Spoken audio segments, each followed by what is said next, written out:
zdravím ze Stockholmu, kde jsme zrovna na mezinárodní konferenci k životnímu prostředí. A je tady se mnou moje kolegyně Jagoda z Přátel Země Evropa. To je naše evropská síť a my jako Hnutí DUHA jsme součástí téhle evropské sítě. A jsme tady už 3 dny a viděli jsme se teďka v posledních 2 dnech s našimi švédskými přáteli, kteří vzpomínali, byli tam lidé, kteří v roce 1972 pořádali tuhle konferenci. Bavili jsme se o tom, jak třeba na té oficiální konferenci nezaznělo ani jednou nic o válce ve Vietnamu a jak vlastně neziskové organizace musely tohle téma přinést na to svoje fórum a bavit se o tom, jakým způsobem válka dopadá na životní prostředí. Takže to je jenom takový trošku návrat do roku 1972.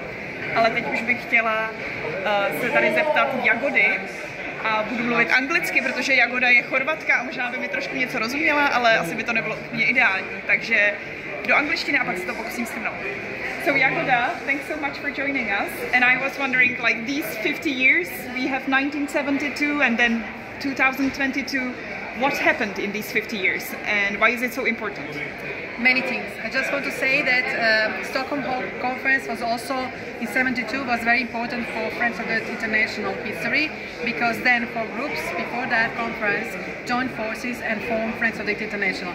So it's kind of birth date of Friends of the International, which is a global network with 73 members across the globe.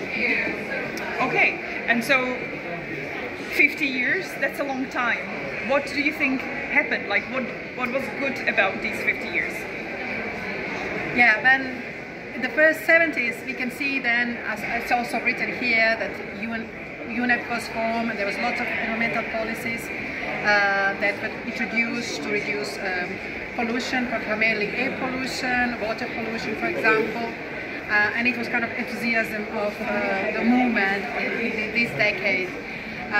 Then we moved to 80s and we can see a bit of backlash. In my memory, it's really kind of vivid, some 2 major events, like Chernobyl in 86 and then also Exxon Valdez oil spill. So there was a lot of debate how to tackle that. And for example, in my country, Croatia, the environmental movement was sparked after Chernobyl accident in 86.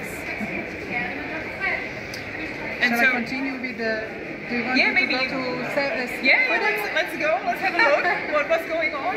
We have the whale in here. Yeah. There's a lot about environmental day, and then Montreal Protocol, for example.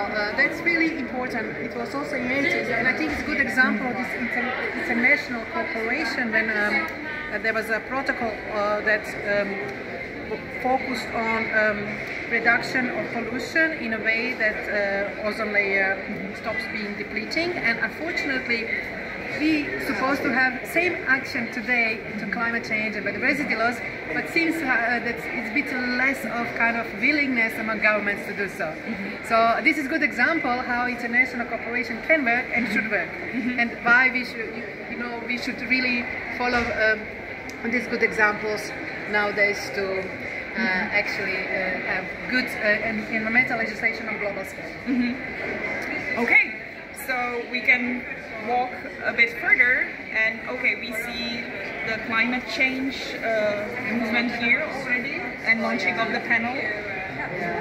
Well, it's both good and bad, right? Because when you think how many years we are talking about climate and how science already then predicted what is going to happen and what we already witness now, and how actually little was done or a bit too late, right? So it's both sad and it's kind of victory that it's mainstream, but it's also sad that there's very little action done in the last decades to tackle climate change, and now we actually experience already that in real life. In many countries around the globe, people feel droughts and they feel